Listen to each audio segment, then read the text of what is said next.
नमस्कार, मैं डॉक्टर सुधा सिंह, सहायक आचार्य संस्कृत, बाबू शोभाराम राजकीय कला महाविद्यालय अलवर। हम पूर्व में रघुवंश के छठे सर्ग का अध्ययन कर रहे थे। हमने अब तक उसमें पढ़ा कि जो राजा हैं वो इंदुमती के स्वयंवर में उपस्थित हुए हैं, वो किस प्रकार से शोभायमान हो रहे हैं। राजकुमार अज वहाँ पर आ गए हैं, वो कैसे वहाँ बैठे हुए किस प्रकार से सुशोभित हो रहे हैं, और इंदुमती ने भी उस स्वयंवर के मंडप में प्रवेश कर लिया है। और यहाँ तक हमने अध्ययन कर लिया था। अब आगे के श्लोकों का हम अध्ययन करेंगे आज। देखिए, तस्मिन् विधानातिशये विधातुः कन्यामये नेत्रशतैकलक्षे निपेतुरन्तः करणैर्नरेन्द्रः देहैः स्थितः केवलम् आसनेषु। इसमें कह रहे हैं कि जो राजा हैं वो इंदुमती की ओर देख रहे हैं, वो इतनी सुंदर है, इतनी सौंदर्य से भरी हुई है, तो वो किस प्रकार से देख रहे हैं उसका वर्णन इस श्लोक में किया गया है कि नेत्र शतैक लक्ष्य, सैकड़ों नेत्रों से एक ही दर्शनीय, यानी वहाँ उस मंडप में जितने भी राजा या राजकुमार बैठे थे उनके सैकड़ों नेत्र जो हैं वो केवल इंदुमती की ओर ही देख रहे थे। तो नेत्र शतैक लक्ष्य, सैकड़ों नेत्रों से एक ही दर्शनीय, विधातुः विधानातिशये, और उस विधाता की जो विशेष सृष्टि है ऐसी इंदुमती। तो इंदुमती कैसी हैं? सैकड़ों नेत्रों से एक ही दर्शनीय, विधाता की उत्कृष्ट सृष्टि, विशेष सृष्टि। तस्मिन् कन्यामये, उस इंदुमती में, ऐसी इंदुमती में, नरेन्द्रः, जो समस्त राजा थे, अंतःकरणै निपेतुः, अपने अंतःकरणों से उस पर जा गिरे। यानी वह जो उनके मन, बुद्धि और अहंकार से मिलकर जो अंतःकरण बनता है, तो मन, बुद्धि और अहंकार से वो उस इंदुमती के पास चले गए। तो नरेन्द्रः, समस्त जो राजा हैं, अंतःकरणै, अपने अंतःकरणों से निपेतु, उस पर जा गिरे, वहाँ तक पहुँच गए। आसनेषु देहै केवलम स्थिता, आसनों पर तो जो उनके सिंहासन बनाए गए थे मंडप पे, उन पे तो केवलम देहै स्थिता, केवल देह मात्र से स्थित थे।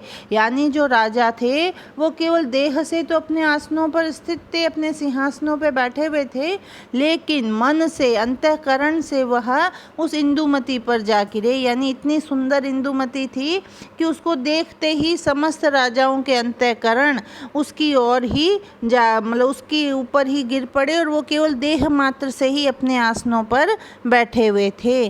तो इस श्लोक में इंदुमती के सौंदर्यातिशय का वर्णन किया गया है कि वो कितनी सुंदर लग रही थी। जो समस्त राजा एकटक नेत्रों से उसी इंदुमती की ओर देखने लगे, उसी को देखने में तल्लीन हो गए।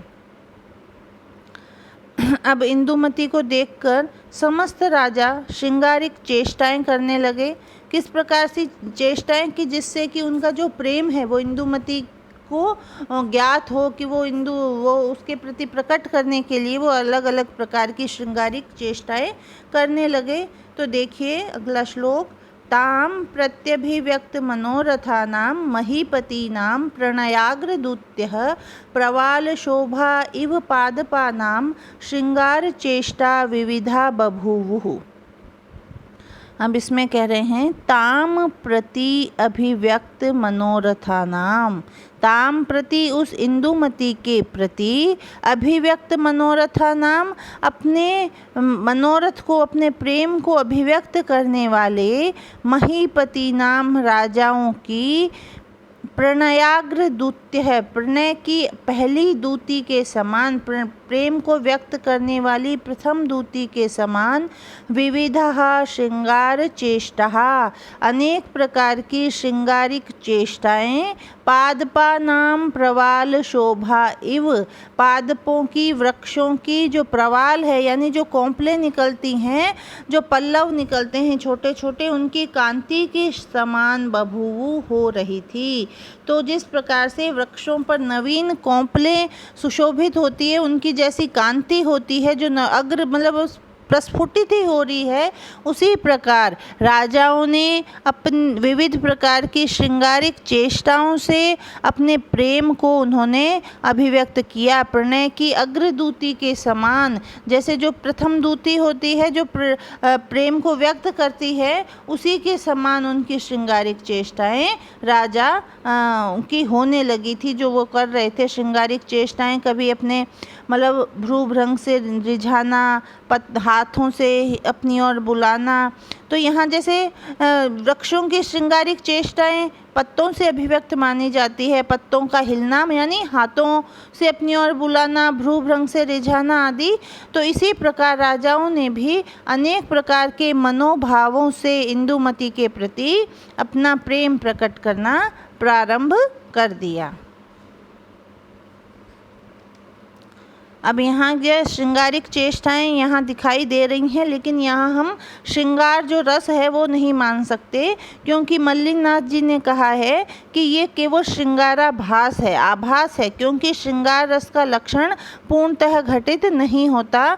जैसा कि बतलाया जा चुका है कि युवक तथा युवती दोनों का पारस्परिक आकर्षण होना चाहिए।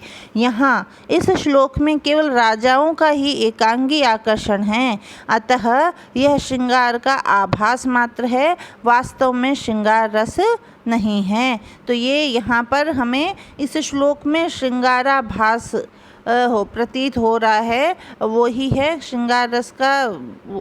इसको उदाहरण हम नहीं मान सकते। आगे श्लोक देखेंगे। कश्चित् कराभ्याम उपगूढ़नाल मालोलपत्राभिहत द्विरेफं रजोभिरन्तः परिवेश बंधी लीलारविंदम भ्रमयान चकार। अब इसमें वही चेष्टाएं बता रहे हैं राजाओं की, किस प्रकार से राजा चेष्टाएं कर रहे हैं। आगे के कई श्लोकों में राजाओं की श्रृंगारिक चेष्टाओं का ही वर्णन हमें मिलेगा। तो देखते हैं इस श्लोक में क्या कहा है। कश्चित यानी कोई राजा, कराभ्याम उपगूढ़ नालम, हाथों से नाल को पकड़कर, कमल की जैसे जो कमल का पुष्प है उसकी नाल को पकड़ के कोई राजा हाथ में नाल को पकड़कर आलोल पत्राभिहत द्विरेफम, जिसके हिलाने से उसके पत्तों से भ्रमरों पे चोट लग गई है, जो भंवरे हैं वो उड़ गए हैं ऐसे, और रजो भी अंतः परिवेश बंधी, और उसकी पराग से उसके अंदर एक गोला बन गया है। इस प्रकार से ऐसे लीलारविंदम, ऐसे लीला कमल को भ्रमयान चकार, घुमाने लगा। जो कोई राजा हाथ में सुंदर कमल लेकर उसके डंठल को पकड़कर घुमाने लगा, जिससे उस पर विद्यमान भंवरे उड़ गए हैं और उसकी पराग से उसके अंदर एक मंडल बन गया है। तो ये अलग अलग राजाओं की अलग अलग श्रृंगारिक चेष्टाओं का यहाँ वर्णन किया जा रहा है। तो कह रहे हैं कि इस प्रकार से, तो इससे राजा क्या कहना चाहता है, इससे ये कहना चाहता है कि मैं विवाह के उपरांत भी तुम्हारे द्वारा इसी प्रकार घुमाया जाऊंगा, या विवाह कर लेने पर भी मैं तुम्हारे हाथ में इसी प्रकार नाच सकता हूँ। ये मतलब गूढ़ जो श्रृंगारिक चेष्टाएं हैं, गूढ़ अर्थ देती हुई हैं। इसमें इंदुमती ने इसका अभिप्राय क्या लिया है कि अपशकुन के रूप में उसने अभिप्राय ले लिया कि व्यर्थ ही हाथ घुमाना, पांव चलाना अपशकुन माना जाता है। तो इंदुमती ने अपशकुन मानकर ही उसका वर्ण नहीं किया। तो यहाँ पर जो राजा हैं वो अपने मनोभावों को व्यक्त करने के लिए श्रृंगारिक चेष्टाएं कर रहे हैं, वो स्पष्ट रूप से कुछ नहीं कह रहे हैं, वो क्या कहना चाहते हैं और उनका क्या संदेश प्रेषित हो रहा है, ये दोनों में अंतर आ जाता है। यहाँ जो राजा है वो अपना प्रेम भाव व्यक्त करना चाहता है और राजकुमारी इंदुमती उसका अलग अर्थ लेकर उसका वर्णन नहीं कर रही है। तो किस प्रकार से राजाओं की चेष्टाओं का क्या क्या अर्थ निकल रहा है उसका ही आगे वर्णन किया जाएगा। तो इसमें एक बार से फिर से देख लीजिए कि कश्चित को यानी कोई राजा, कराभ्याम यानी अपने हाथ में लीला अरविंदम लीला कमल को भ्रमयान चकार घुमाने लगा।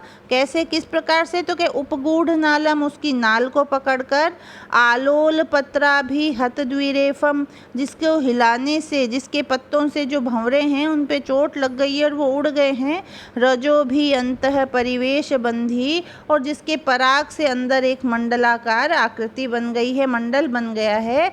इस प्रकार से वो राजा उस सुंदर कमल को हिलाने लगा है। इसके आगे के श्लोकों का अध्ययन अब हम अगले वीडियो में करेंगे। तब तक के लिए धन्यवाद।